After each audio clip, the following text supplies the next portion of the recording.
대통령이 당시에는 했습니다. 참 저도 그날 보면 제일 먼저 생각이 나는 게 제 대학교 입학했을 때 선배들이 이제 5.18 비디오를 보여줬어요. 이제 그거 너무나 충격적이었는데 사실 그날 밤에 딱 그게 제일 먼저 아마 생각이 들었습니다. 근데 어제 추경호 전 원내대표에 대한 체포동의안이 이제 통과가 됐지 않습니까? 근데 이제 지금 민주당은 국민의힘을 마치 내란 정당이다 이렇게 이제 몰고 가려고 하는 것 같은데, 근데 최근에 방한했던 우리 하버드대 레비츠키 교수가 이제 인터뷰를 한 걸 보면 이런 이야기를 했습니다. 여당의 일부가 이 윤석열 전 대통령 탄핵에 동참했다는 것은 매우 긍정적으로 평가할 만하다라는 이야기를 했고요. 또 문영배 헌법재판소장 대행 같은 경우도 한동훈 당시 국민의힘 당대표가 비상계엄 해제에 참여했기 때문에 정당 전체를 내란 동조단을 규정하는 것은 지나치다 이렇게 이야기도 했습니다.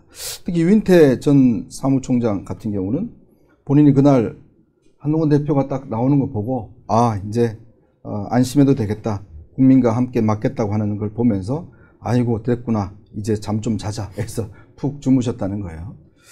참 그걸 보면 사실은 국민의힘은 우리 한동훈 대표를 중심으로 해서 18명의 의원들이 들어가서 계엄 해제에 찬성표를 던졌다. 이거 가지고 있는 의미는 굉장히 크지 않습니까? 근데 이거를 지금 내란 정당이다라고 하는 프레임에 지금 더 씌워져 있어 국민의힘이 벗어나지 못하고 있는데, 사실은 그 여당 대표와 의원들이 참여했다, 그 정치적 의미는 간단치 않을 것 같은데요. 제가 계엄을 예방하지 못해서 국민께 사과드린다고 여러 차례 말씀드렸잖아요. 우리는 민주당에게 사과할 것은 없습니다. 우리 국민께 사과드리는 것이죠. 민주당이 계엄 당시까지만 하더라도 22번의 탄핵을 시도했어요. 이런 경우가 어디 있습니까? 그렇죠. 민주당은 폭주했고, 물론 그 폭주를 우리는 정치로, 우리 대통령은, 윤석열 대통령은 정치로 풀었어야 합니다. 거기서 비상계엄을 들고 온 순간 모든 것은 무너진 거예요. 사실 그 시점의 상황은 이재명 대통령에 대해서 줄줄이 유죄 판결이 확정되는 것이 몇 달 안에 이제 이루어지는 것이 예정된 상황이었어요. 그렇죠. 그러니까 이재명이라는 사람은 자신의 죄에 대한 책임을, 법적 책임을 짐과 동시에 정치의 무대에서 역사 속에서 사라질 운명이었던 것이죠. 그게 정해진 미래였습니다. 근데 그것이 이 계엄 선포로 모든 게 달라졌어요. 맞습니다. 결국은 그것으로 인해서 이런 정권이 들어서게 한 것도 저희가 정말 죄송스러운 일입니다. 또 분명히 할 것은 저와 이 18명의 의원이 있었지만 실제로 우리 국민의힘의 많은 젊은 보좌관들 그리고 당직자들 그리고 우리 국민의힘의 지지자들도 함께 싸웠어요. 그렇죠.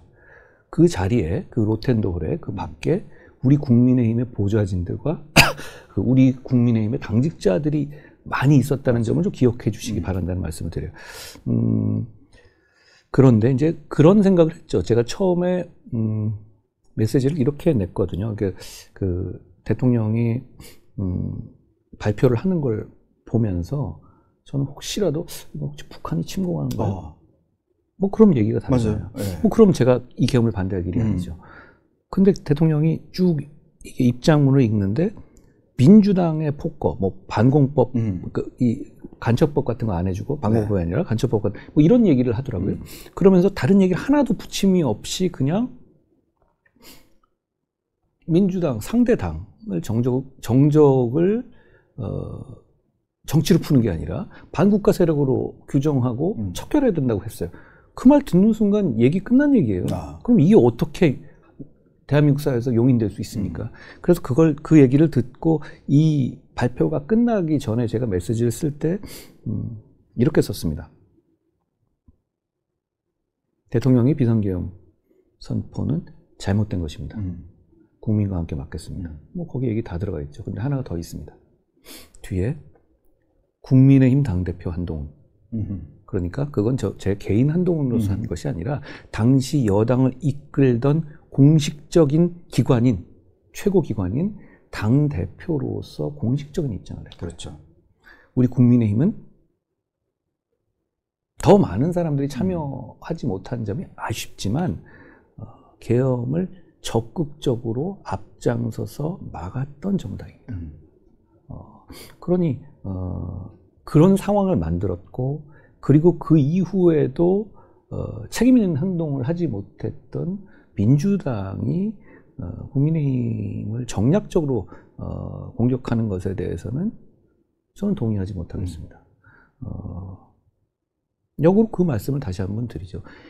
이재명 대통령이, 자, 윤석열 대통령은 자유민주주의를 망쳤습니다. 이재명 대통령도 자유민주주의를 망치고 있습니다. 윤석열 대통령이 계엄으로 나라를 망쳤다면 이재명 대통령은 계엄 빼고 다 해서 나라를 망치고 있습니다.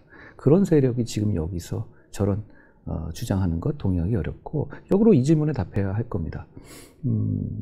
제가 저번에 얘기했을 때 굉장히 경기를 하던데, 지금 같은 분위기라면 정말로 재판 재개를 막기 위해서 뭐든 할 거고, 네. 정말 법원 용기 있는 판사가 나와서 재판이 재개되면 사법부의 쿠데타다 이러면서 여론 선동하고 이래서 얼마든지 그 쿠데타를 제압하기 위한 계엄을 선포할 수도 있는 것 아닌가요?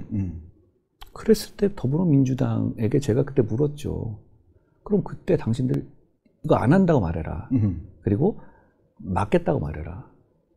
아직까지 거기에 대해서 말을 못하더니 아직까지 답하는 분이 없습니다. 네. 오히려 무슨 계엄이냐고 욕하기만 하죠. 네. 뭐 안 하면 안 한다고 하면 되는 것 아닌가요? 쉬운 말인데. 그렇죠. 그리고 저는 분명히 그렇게 말했죠. 작년 9월에 김민석 지금 현 총리가 네. 무슨 계엄을 확신할 근거가 있다라고 하면서 얘기했어요. 그 근거 내라.